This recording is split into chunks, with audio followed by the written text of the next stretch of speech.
nggak ada yang nolongin gimana tuh. Jadi ya Betul. kita tolongin aja ya. Betul. Kalau menurut pendapat Pak Kiai gimana? Orang mati itu ada dua. Untuk orang Islam yang mati syahid, ada syahid fid dunya, ada syahid bil akhirah. Syahid fid dunya kayak orang perang, syahid fil akhirah seperti orang yang mati mendadak, termasuk juga karena penyakit taun seperti wabah yang kita terima saat ini, COVID-19 ini menyebabkan kita syahid. Kalau kita tahu ini adalah rahmat dari Allah.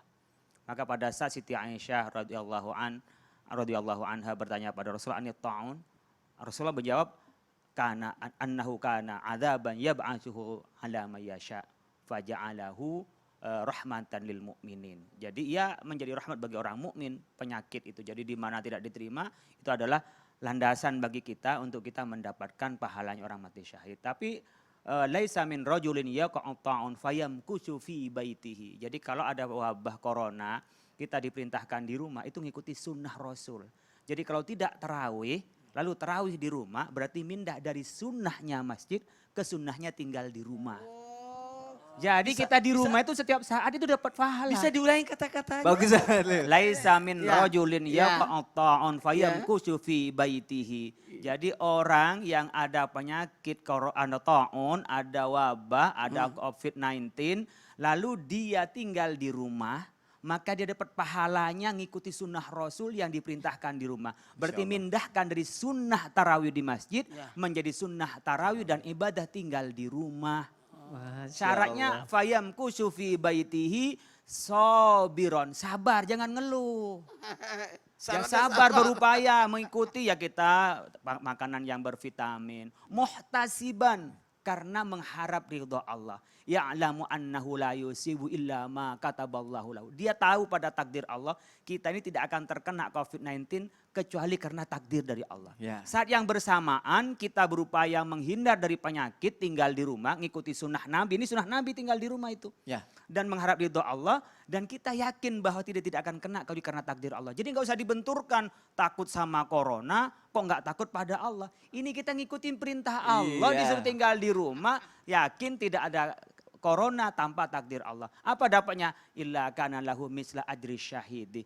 Maka ia mendapat pahalanya mati syahid. Meskipun dia tidak mati. Kata Al-Asqalani dalam kitab Fathul Bari disebutkan, kalau kita sabar menghadapi taun seperti kita sekarang COVID-19, tinggal di rumah sabar mengharap ridho Allah, meskipun nggak mati kita dapat pahalanya mati syahid. Insya Allah kita nanti mendapat surga dari Allah Subhanahu wa Amin, Ta'ala. amin ya rabbal alamin, Masya Allah. Berarti bisa dibilang tuh kenapa kita harus mengikuti anjuran pemerintah, karena pemerintah sendiri itu mengikuti sunnah-sunnah Rasul itu ya Kiai ya. Yang disampaikan pemerintah, peraturan pemerintah mengambil dari fatwa ulama. Ulama dari mana? Dari Rasulullah SAW. Masya Jadi kita Allah. tinggal di rumah itu ngikutin sunnah. Nah itu dia, nah itu antisipasinya nih jamaah. Baik, ini kalau kita bicara COVID-19, ini aku makanya mau nanya lagi sama Pak Kiai karena selaku Satgas COVID-19 dari MUI ya.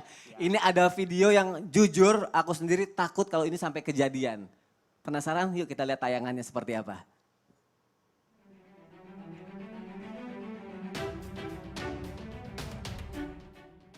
PBB memprediksi 130 juta penduduk dunia akan mengalami kelaparan akibat pandemi corona. Angka tersebut menyebabkan kasus kelaparan global meningkat pesat hingga ke 265 juta jiwa. Bahkan Agensi Pangan PBB, World Food Program, menyatakan dalam skenario terburuk, lebih dari 3 lusi negara di dunia akan mengalami kelaparan akibat COVID-19. Nauzubillahiminzalik, nauzubillahiminzalik. Kalau sampai terjadi seperti ini, aku pengen tahu nih, apa upaya pemerintah nih, pemerintah Indonesia dan memberikan bantuan dan juga pengertian kepada rakyat Indonesia, Pak Kiai? Yang dilakukan sekarang ini seringkali kita melakukan ketahanan pangan. Ketahanan pangan artinya kita kekurangan dari kebutuhan kita untuk konsumsi, kita mengimpor dari luar, bertahan. Maka harus dilanjutkan berikutnya adalah kedaulatan pangan. Daulat itu artinya kita nanam sendiri, kita memanen sendiri, dan kita bisa memproduksi sendiri. Oleh karena itu global warming dan kita bisa bikin gerakan bertani. Ini kan sekarang kita di tropis. Saya di pesantren saya di Cendekia Aman di Depok ya, ini saya nanam terong sendiri, saya nanam singkong, saya nanam jagung Saya sendiri. lihat panennya. Panen saya langsung kalau mau panen timun suri datang pesantren saya di Depok. Ada, sekarang. Masya Allah. Ustaz Iya. tahu Ustaz. Saya tahu lah, saya lihat panennya. Oh ya. Sayur-sayuran oleh karena itu sekarang ini ayo kita bersama-sama nanam. Jadi apa yang dibutuhkan, kita kan bisa makan singkong, bisa makan jagung. Anggaplah kalau kita punya sawah, kita tanamin sawah. Toh kita sambil olahraga, sambil berjemur, kan Masya sehat. Allah, ya. Sambil juga nanam. Ini yang harus kita diantisipasi dari sekarang. Saya setiap lowongan dari rumah saya, juga dari pesantren itu saya tanamin sekarang. Ya, kecuali yang memang bukan tanah ya, itu pun kita bisa pakai pot loh. Kita kalau kita nanam cabai, 5 pot saja, kebutuhan cabai kita nggak usah beli. Padahal harga cabai naik terus kan, padahal pedes tapi kita beli terus. Iya betul. Ya kan, bawang itu kita tinggal nanam saja. Kalau kita nggak ada tempat untuk tanah, kita sekarang ada hidroponik. Saya kerja sama di beberapa CSR itu di pesantren saya, dibikin sekian panjang hidroponik. 1 bulan bisa panen 1 ton. Jadi kita kalau mau bergerak dan bisa memaksimalkan di pekarangan rumah, apakah tanah atau kita ditempelkan ke tembok, kita nggak usah repot-repot. Kalau kita nggak usah repot-repot beli, nggak usah repot-repot kita takut kelaparan. Apalagi kalau kita sampai punya sawah 1 hektar. Kalau punya santri saya 500 sekali panen 1 hektar 7 ton, nggak perlu beli beras. Karena orang Indonesia itu nggak makan kalau belum makan nasi. Makanya harus punya sawah kita ini.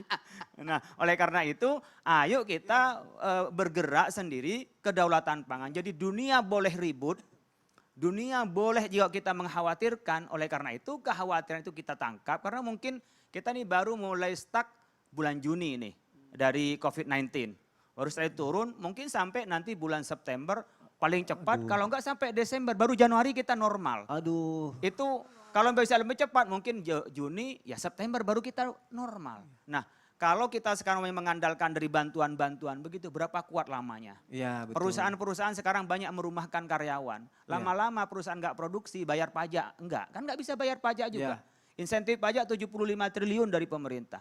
Mereka free untuk produksi dan ekonomi 150 triliun dari 405 triliun yang disiapkan kepada kita dari pemerintah stimulus itu. Nah itu nggak bakalan kita bisa membuat ketahanan kita apalagi dari mengantisipasi kelaparan.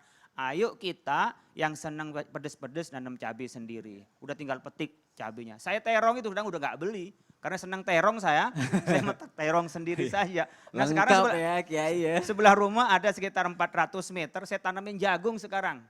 Dengan kacang panjang. Nah saya sedang cari umpamanya dari sawah-sawah terus ditanam. Dan insya Allah kalau menurut berita kita ini masih baik lah ya untuk panen-panen. Cuman kan kita ini tidak bisa ya melakukan manajemen tentang pangan ini. Kalau ketika panen kita kadang-kadang nggak bisa bagaimana mengatur sampai nanti ketika terjadi kita kekurangan dari pangan itu. Oleh karena itu ayo gerakan menanam di rumah kita masing-masing. Karena yang naik sekarang harga bawang, harga cabai gitu kan. Kalau beras masih stabil, masih bisa. Tetapi ini kan naik. Akhirnya kita dikasih bantuan uang 600.000 per bulan, habis beli cabai. Baru buat cabai doang. Buat cabai sama bawang. Yang lain belum tuh. Yang lain belum. Oleh karena itu ayo kita tanam di rumah, tinggal beli pot, tinggal ditanam. Toh tanah kita itu singkong itu tinggal ditancepin, udah ditinggal. Dia udah. Kan negeri kita subur ya Kiai ya. Udah ngerebus kita. Cuman kita males cari duit, tapi barang semua kita beli. Akhirnya pendapatan kita tidak cukup untuk kebutuhan kita. Tadi Ustaz Syam terakhir saya ingin menyampaikan yang disebut orang kaya bukan seberapa besar pendapatan kita.